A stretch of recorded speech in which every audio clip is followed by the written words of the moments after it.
Hi, my name is Paul Shore, and you are watching The Street Speaks, a spontaneous speaker's corner for Montrealers. Why am I doing this? Well, last year I went around the city and I interviewed about 100 Montrealers in English and in French about a whole range of issues. But when I asked them, when was the last time a journalist or a politician asked you for your opinion about anything, almost all of them said never. So this is my attempt at an unfiltered platform for Montrealers to express themselves, to speak up, to speak out, to share a story, to laugh, to cry, to rant, to rave.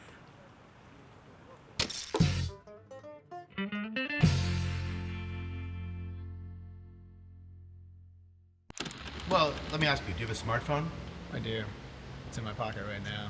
Are you touching it? Yes. I want to know when it vibrates. Do you sleep next to your phone? I do. It's my alarm, so I guess that's my justification. I just leave my alarm on, for example. I'll probably just grab my phone and then fall back asleep with my phone in my hand. In bed. In bed, yeah. Actually, I do because it's my alarm. So. Do you check your email before you go to bed or when you wake up in the morning? Or your Facebook or any of those types of things? Definitely email in the morning, because one of my main things now is like I get up in the morning and I check my emails. When I wake up, yeah. I can't imagine a world without the technology we have today at all. Let me ask you, do you have a smartphone? I do have a smartphone. Do you have a Facebook account? I do. Why do you say it like that? I hate them. Why? Because they're actually addictive. Yeah, I have a cell phone. Why do you say it like that? Because it's cool, but it feels like I look at it too much. And when I look at it too much, I'm less in the moment. I mean, you can be in the moment looking at the phone too. But I went 2 weeks without a cell phone, and I met the coolest people. Do you check your email before you go to bed or when you wake up in the morning? When I wake up, yeah. First thing? Yeah, sometimes I do it like when I'm in bed because, I shut the alarm off and I do it not before bed because it's not good, but in the morning, yeah. Because there's nothing more terrifying than waking up and having like 50 emails you haven't read after relaxing for 2 hours. I make a point not to check my email past 6 o'clock. Why? Because I become tethered to technology and I can feel that. Do you really need it? Do I really need it? Well, it's the lazy part of me who needs it. And I'll get stuck in like a scrolling cycle where I'll just find myself scrolling and have to snap myself out of it. You're just automatically doing it. You're an addict. I think Aren't we you all? could, yeah, I mean. And it's similar to how I feel about drugs, I think. Am I not allowed to talk about drugs? Yeah, you can talk about drugs. Yeah, we can talk about all drugs. Okay, all drugs. I think drugs and technology, they're all gifts. They all are there for a reason. They can help you out. They can show you something. They're shortcuts. Shortcuts to communication. Shortcuts to, with drugs, relaxing or seeing what we're capable of. But they show us something that we're capable of without, I really think.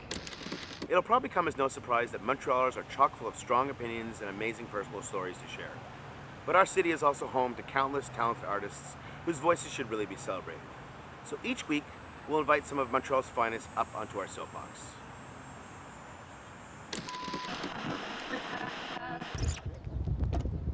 My iPhone makes me feel like a real asshole because it's this amazing piece of technology that I basically just use for the internet. I don't have any apps on it. It's like I'm this millionaire that lives in a mansion but just hangs out in one room in the house because I'm too lazy to check the rest of the place out. And I walk around glued to it, just hearing my inner voice heckling me like, oh, there goes Jess, just wasting perfectly good technology.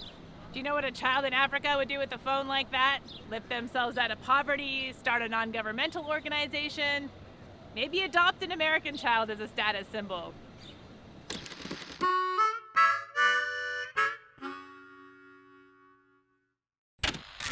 There was terrorism in my country, so we left.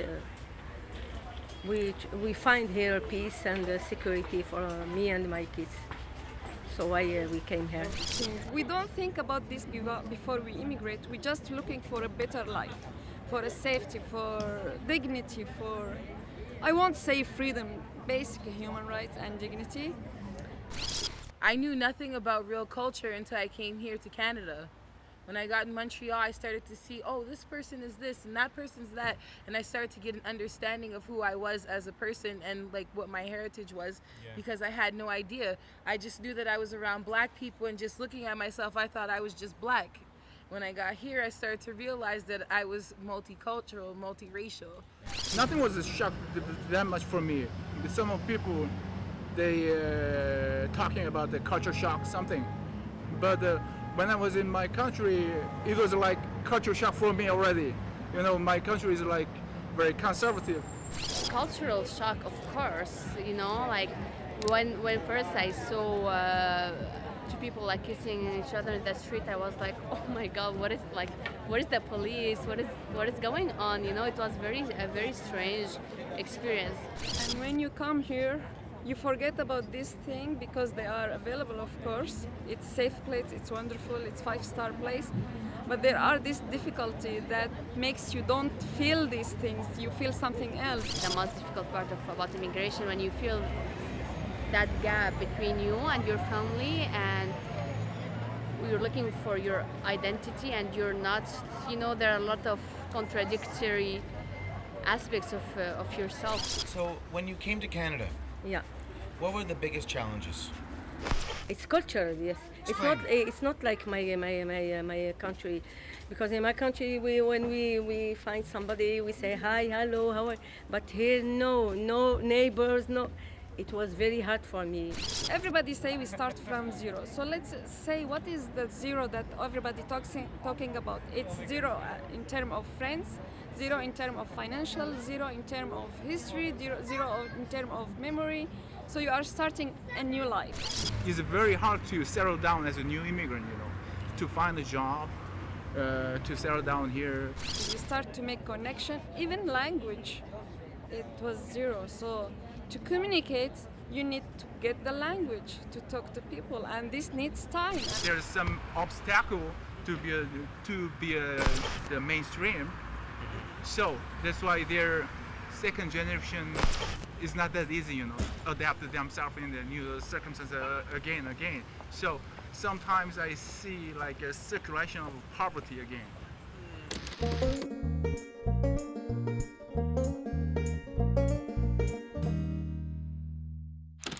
I love the diversity of Montreal. I love you can walk down the street and hear 4 or 5 different languages just on a given 5 minutes. You know, I love that about Montreal, and I love also being able to juggle back and forth. You know, sometimes you'll have a conversation in English and a little French will come out. I love that. You don't hear that many other places. You know. Well, on the government part, basically not treat English as a threat, but just treat it as an advantage, and really have both, you know, in school, have better French courses, have better English courses. French is not an easy language to learn, but it's tough for me because I'm from Trinidad, and you know, some of the people, like when I try to learn French, some people laugh at me because of my accent and what's not, but and I don't take it on that much.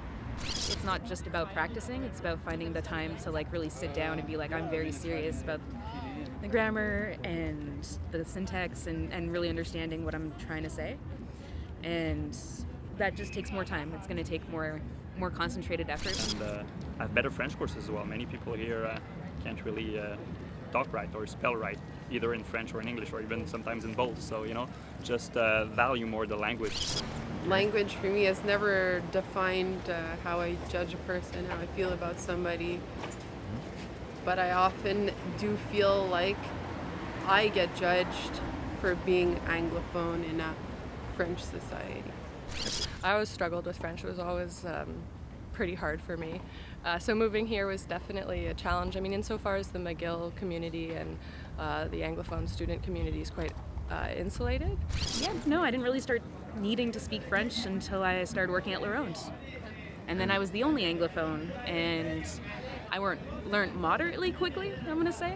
I, picked some up, not all of it good, and not any type of proper French. People literally, if you address them by mistake in English, let's say, and they're Francophone, will completely ignore you. Some are decent enough and on essaie de se débrouiller, tu sais, dans l'autre langue. But yeah, it remains a struggle. I certainly I don't know if fluency will ever be an option for me, but I enjoy listening to my friends speak it fluently. So I understand it perfectly because I've lived here my entire life, but speaking it is really hard. It's sad. It's honestly the people who close themselves off to speaking English, or those who do speak English, are essentially closing themselves off to business, to culture, you know.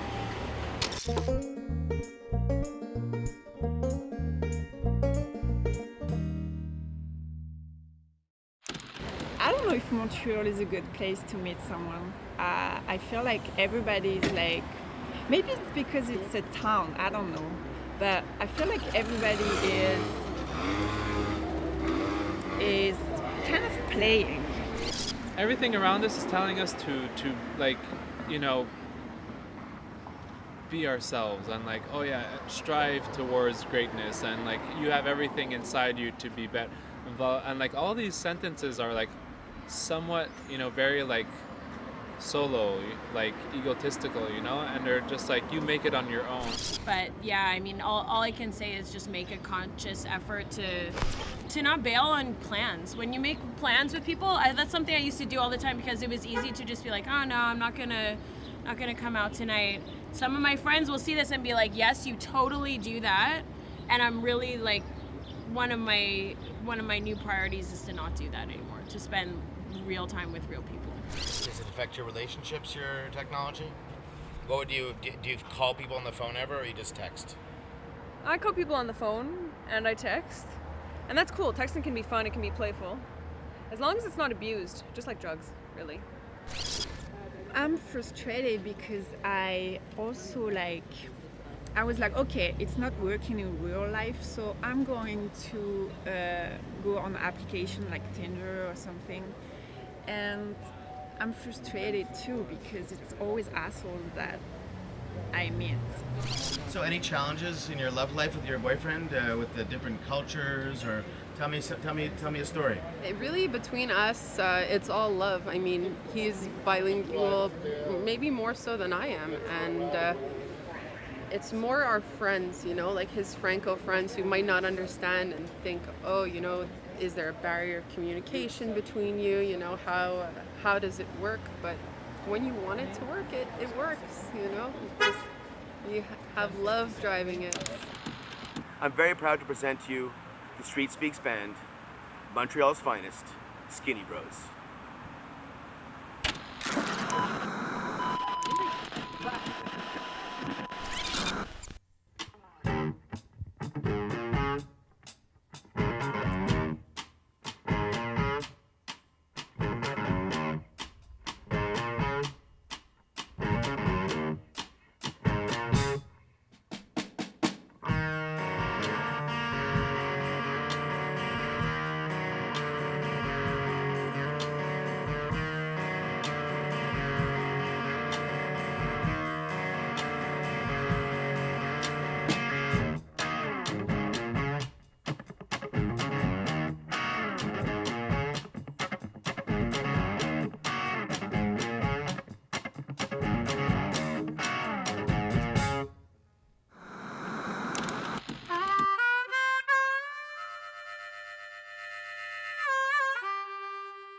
What pisses me off about the whole like French English thing is like if you go into a store and like, you know, somebody speaks English but they play like they don't speak English and they'll just continue speaking French, I'll continue speaking English just because it's just like, it's not my job to accommodate to you. I'm coming into a store, you should be able to speak to me, you know what I mean? And a certain type of, if I'm speaking English, like what if I'm not from here? Are you gonna make me feel like an alien because I can't speak a certain language?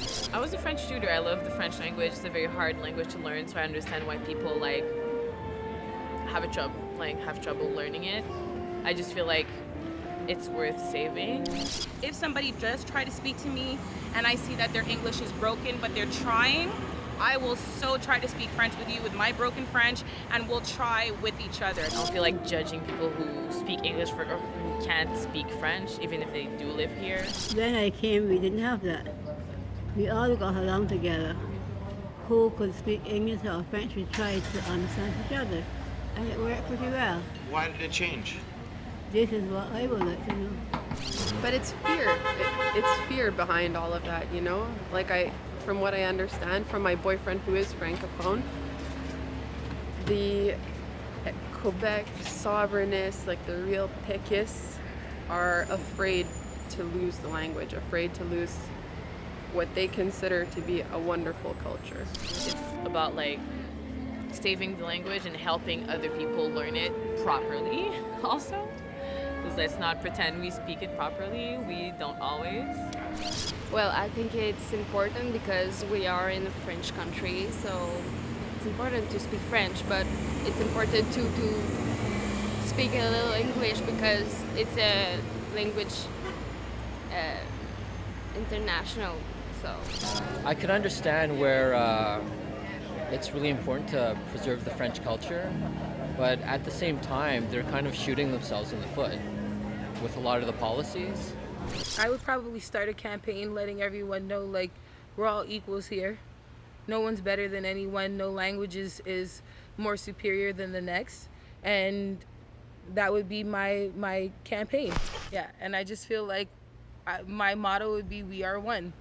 it's important to speak French and English. I think so. But we're in Quebec, so French is the first language. We can't let it die.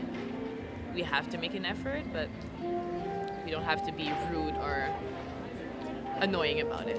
Polish and French is my roots, so I like to you know, like get a feel of that. But at the same time, you know, I'm born here, I'm raised here, so I really feel une appartenance au Québec. Like I feel that first and foremost. Everything, I mean, English should be known. You know, we watch movies from the States, you know, English is international. It's an international language. But we should preserve our French Quebecer language. You know, we come from Quebec, we should preserve it because we are from Quebec. You know, we're born here, born and raised, let's preserve the language. C'est pour ça que moi, je parle pur québécois.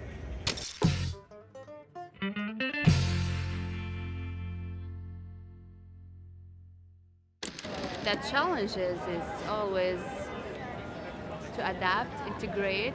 What do you keep? What do you give up on? When you come, I think, like young, it's very easy to adapt and to integrate yourself, and yeah, you just become one of many. The Muslim, we are stigmatized and pointed, many times when they tell me, are you Arabic? Are you Muslim? I say yes. Oh, you are terrorist. If you are Arabic, automatically you are Muslim, because they have no culture. How does that make you feel? Yes, I feel very.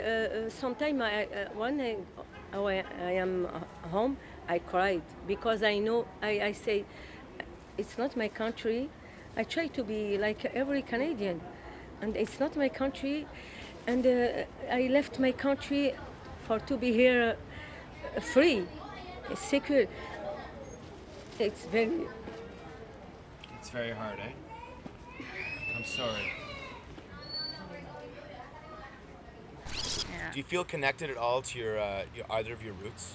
Actually, when I was here, I always felt like a mutt, that I was always mixed up and type of thing. I used to get like embarrassed when my friends used to come over and my mom would cook fish, like, oh my God, the whole house smelled like fish. But then I realized how Canadian I was when I went to the Philippines, and they served me some serious Filipino food and just like the whole culture shock, and I realized I'm totally Canadian to the bone. And I think like one day we're all just gonna be brown because everybody's just gonna get together and there's not gonna be like one purebred anything, you know? Yeah. And then after a while, you start to adapt and to get into the culture. So yeah, you don't feel the same about your country anymore, right? So you go back after and you feel that you're at home, but not really. You're not like them anymore. I'm free from the idea of being the Syrian in Montreal. No, I'm a citizen of the world with strong roots, with a strong story to tell. And this is how I feel everyone is. So I don't feel as a foreigner. I don't think the concept of foreigner is anymore. We are all foreigners to this world.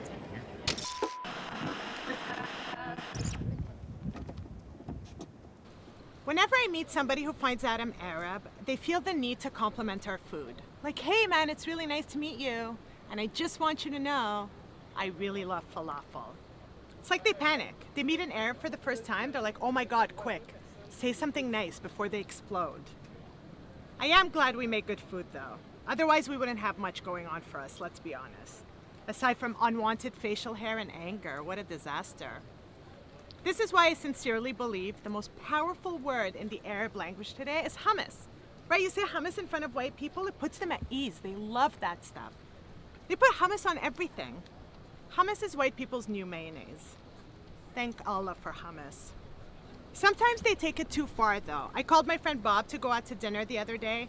He's boasting to me he was having dinner. His dinner was hummus. It's a spread for God's sake, not a meal. Sometimes I wonder if it took them so long to find Osama bin Laden because he made a killer baba ganoush.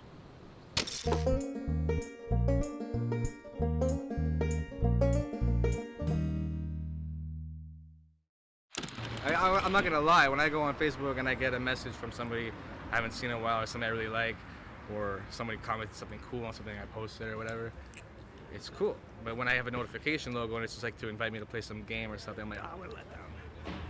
I thought I was getting attention, you know? Yeah, pretty much on Facebook constantly. As terrible as that is. Why is that terrible? I don't know. I think being like plugged in all the time is sometimes unhealthy. It's better to sort of spend time with people who are present, right? So my friend moved away to Chicago. Like my best friend moved away to Chicago. I've spent every day talking to her for the last 10 years. So to have that technology, if she has something important to say to me right now, I'd actually rather hear what she has to say. And not wait 10 minutes? Yeah, and we'll wait 10 minutes, like if I'm out for an evening with people, right? She's worth taking the break to check and to talk with. So is it hard to meet people or easier to meet people? It's easier to meet people, but I mean, it's all a social network, you know? You're meeting people on the net. You're not meeting people in real life. You're not having real interactions.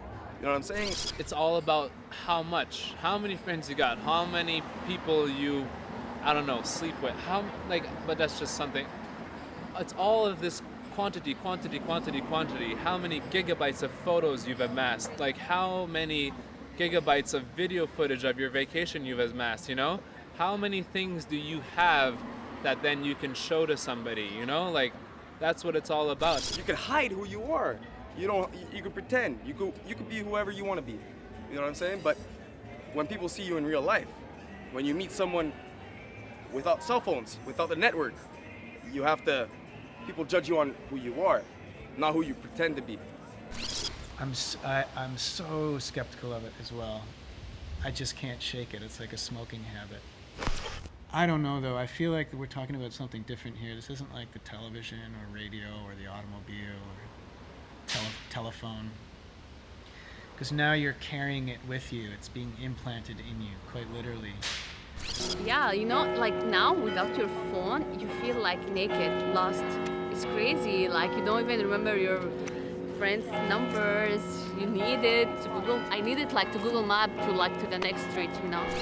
How has your life changed since you brought a smartphone into your life? I think I can honestly say it's changed on the whole for the worse. It feeds my distracted personality, my proclivity to distraction. Isn't it easier not to question it? Of course, it's much easier. Look at that. Don't we like things that are easy? Look, you're getting a call now. This silly phone. Boing, boing, boing, boing. Oh, I have to take it, actually. Yeah, take it.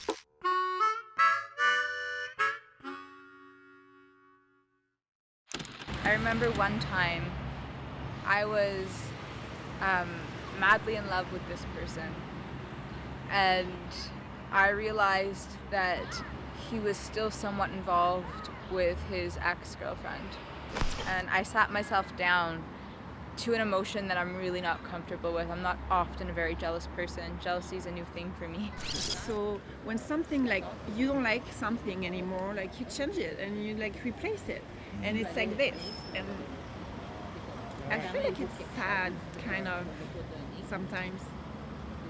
It's like you just feel like an object or something. I don't know. And I sat in jealousy And that jealousy first turned into an anger. And then after the anger, after a couple of minutes there, it started turning into sadness. Yeah, fully trusting is like the Buddha, you know. You have to completely be trustful of the relationship and have no doubt in your mind. As soon as the mind starts to doubt, then there is a problem, you know, and then you should ask yourself, what are you in it for it? And I felt really sad. And then after the sadness, it changed into compassion. And when I sat with compassion, it was back to love at the end, but it was a different kind of love than that sort of love that floats above everything, where you put somebody on a pedestal, to a love that is weighted when you see somebody as a whole person for their beauties and their flaws and what they're working on, and you just care. You know, there's no shortcuts to places worth going in life, yet all we're being given right now is the shortest shortcuts of all. It's just like A to B, you know? It's not about the destination, it's all about the journey. Forget it. That's not what we're being told right now. It's all about the destination and not how you got there. And I think that's really... Sounds sad. Yeah, it is. Men in the audience, if you can do one thing, if you're in any kind of relationship, man, woman, whatever, listen. It's good advice. Good advice. And accept. And say I love you lots. All good advice. That wraps up the first edition of The Street Speaks. Thank you for sharing, Montrealers, and thank you for watching. Our hashtag is StreetSpeaks514, and if you want to take a short break from your cell phone and join me in our Speakers Corner, I will be filming again very, very soon, so don't be shy. I can be reached at the StreetSpeaks514@gmail.com, and I will reply. Promise. See you next time.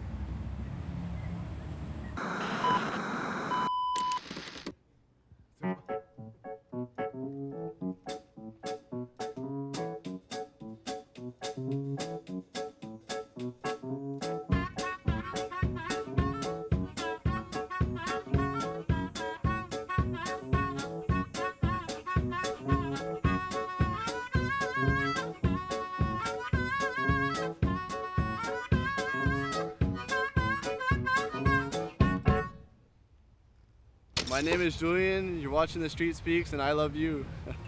I love you too. Thanks, man. No problem.